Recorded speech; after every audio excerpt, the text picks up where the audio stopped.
Hey, what's up, everybody? This video is about gear ratios, and basically, this is an explanation of kind of how gear ratios work, and then we'll get to applying it to the game.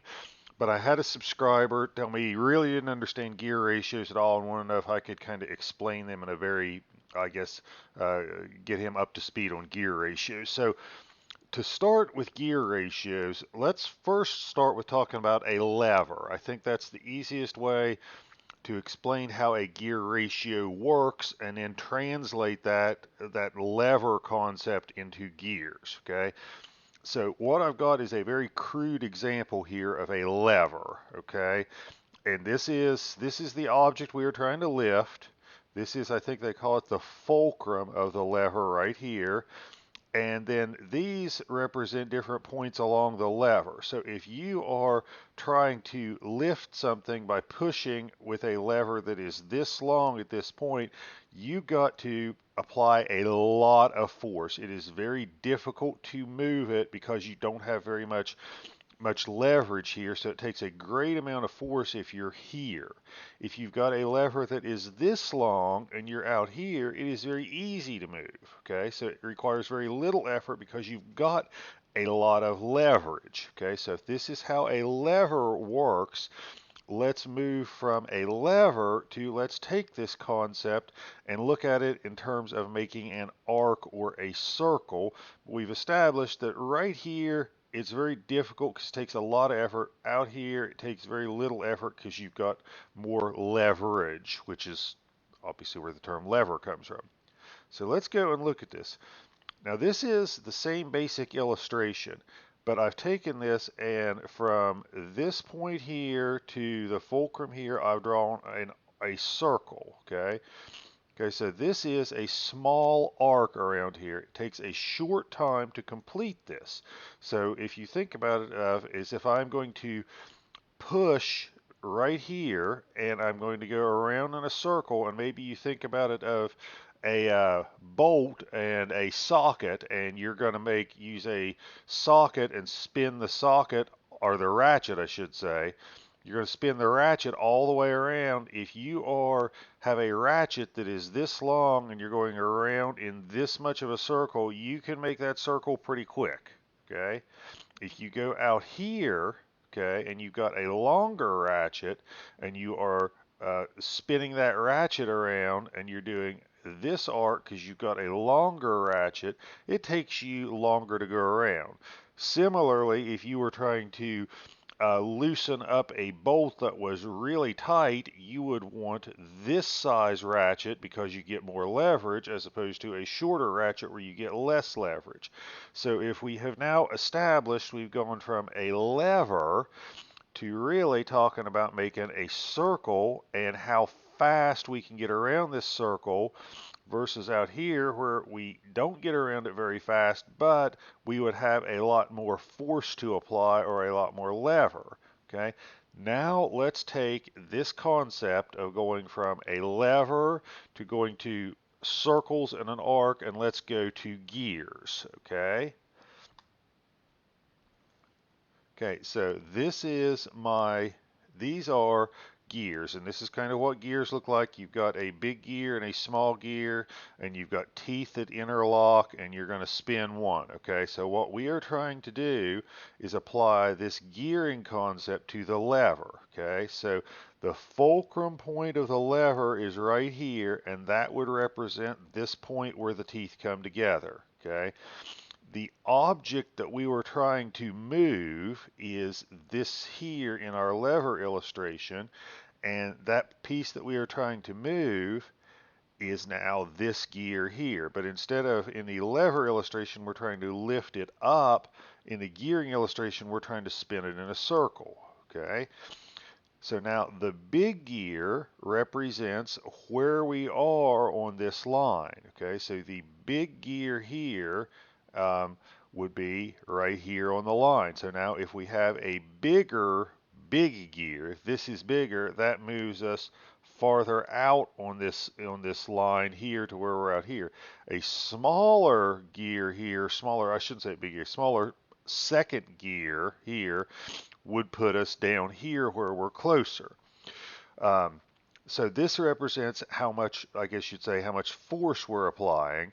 And I've got it written out here. The bigger the second gear, the more we are moving to the right on this lever, applying more force but moving slower. The smaller this gear, the less force we have to apply, but the faster we can move it. Okay. So if you think about it, it's just back to the concept of the arcs that we've got, okay? And those arcs represent this second gear in the thing here. So if we've established now that we can take these arcs or circles and translate them to gears and still kind of think about this as the lever concept, let's go into gear ratios a little bit further, okay? So the number of teeth in the larger gear divided by the number of teeth in the smaller gear equals the gear ratio. Okay, so that is what a gear ratio is. So if you're looking at gear ratios for first or second or third or fourth gear, that's what we're looking at. Or for that matter for the rear end ratio, it is the number of teeth on each gear divided by each other. So if we took this small gear and let's say it had 16 teeth and we had a larger gear that had 40 or 41 or 42, this is the resulting gear ratio, okay? So here we are at 2.5 as a ratio versus out here we are at 3.06. Again, going back to the lever concept, this would be closer to the fulcrum of the lever or more to the left in my illustration versus this would be farther out to the right. Okay, so this I can spin around faster because I have got a smaller second gear, but I can't apply as much force. Here I've got a lot more force, but I'm making a big arc, so I'm going to make it slower. So let's kind of take this concept, and I might be over explaining this. Let's start applying it into the game a little bit. Okay, so if this is a car, and what you've got here is you've got two sets of gears, okay? You've got a gear up here, essentially in the transmission. This is first, second, third, and fourth. Then you've got a rear end gear back here in the rear end. When you multiply these two together, that gets you what's called a final drive ratio, and that's really the number you're concerned about, okay? So the gears in the transmission are first, second, third, and fourth. The rear end gear is the gear that's back here. The two of those multiplied by each other gets you the final drive ratio, okay?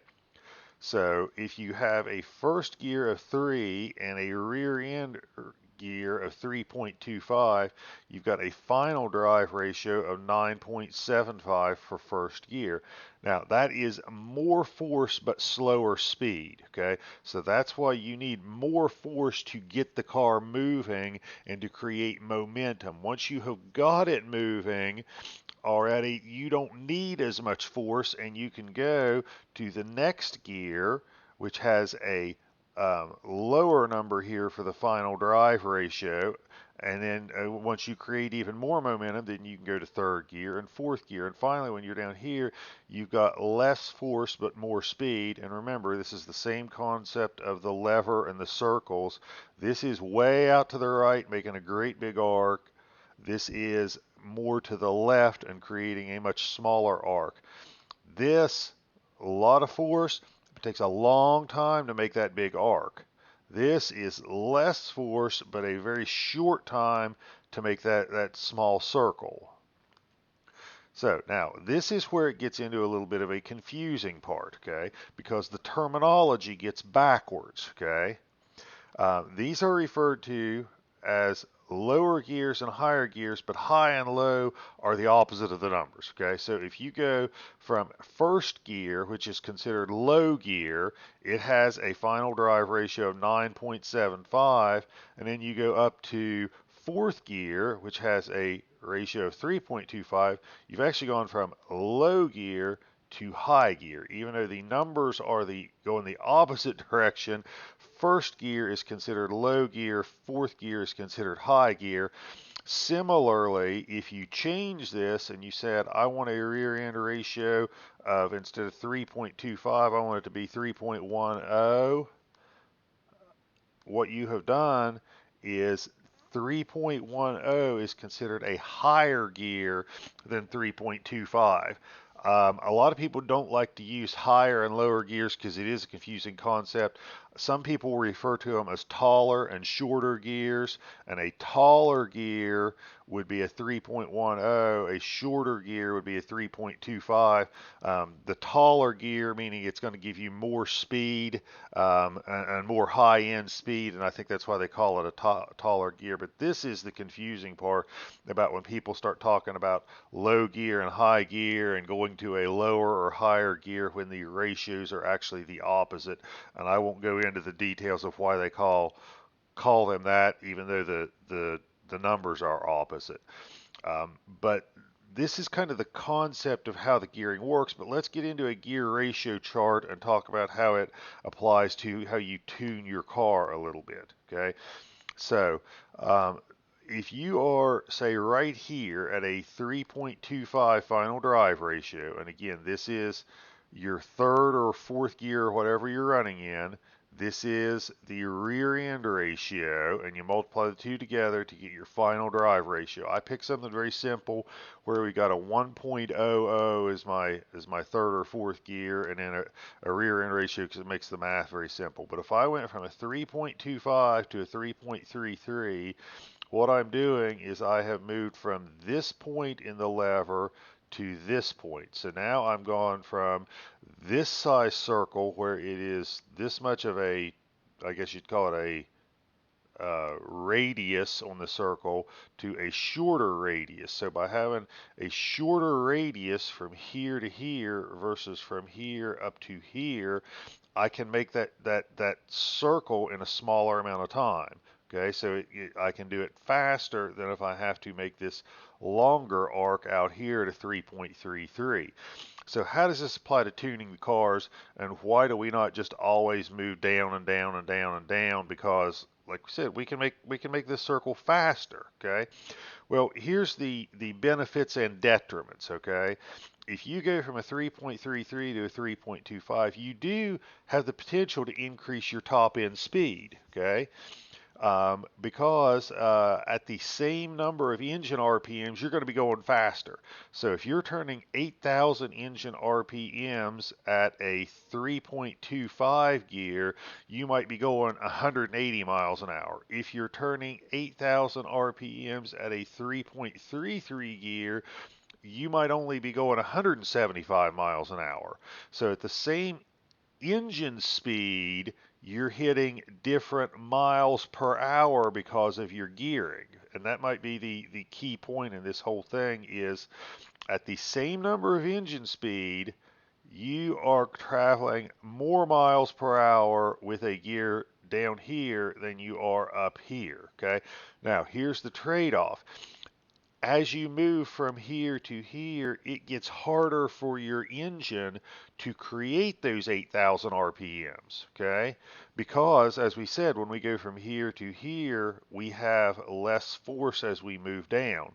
So you might be able to hit 8,000 RPMs at the end of a straightaway with this gear, but maybe you only hit, I don't know, 7,700 RPMs with this gear. So it is harder for the engine to create those RPMs and get that engine speed because it doesn't have as much force to apply. Okay. Now, you are also, if you go from a 3.33 to a 3.25, you are saving fuel. And as I said, you're doing that by reducing your engine RPMs. Okay.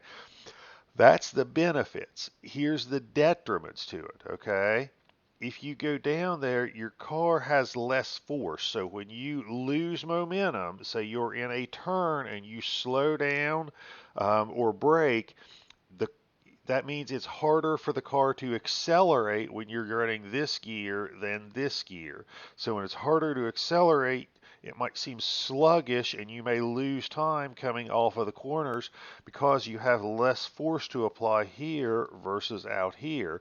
So here you're going to have more force, you're going to be able to come off the corner better, but you're not going to have as much speed at the end of the straightaway as you might have here. So you're trying to achieve a balance to say, where do I get kind of the best of both worlds? Okay.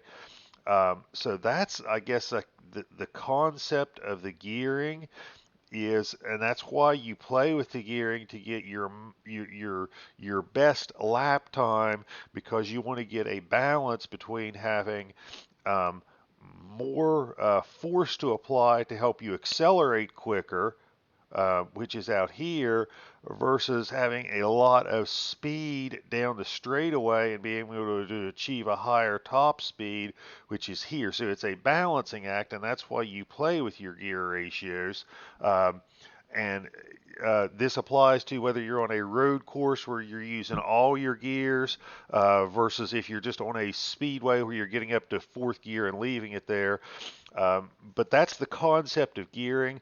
I hope this has explained it. I hope this has answered the questions for the viewer that asked and for anybody else who may be interested.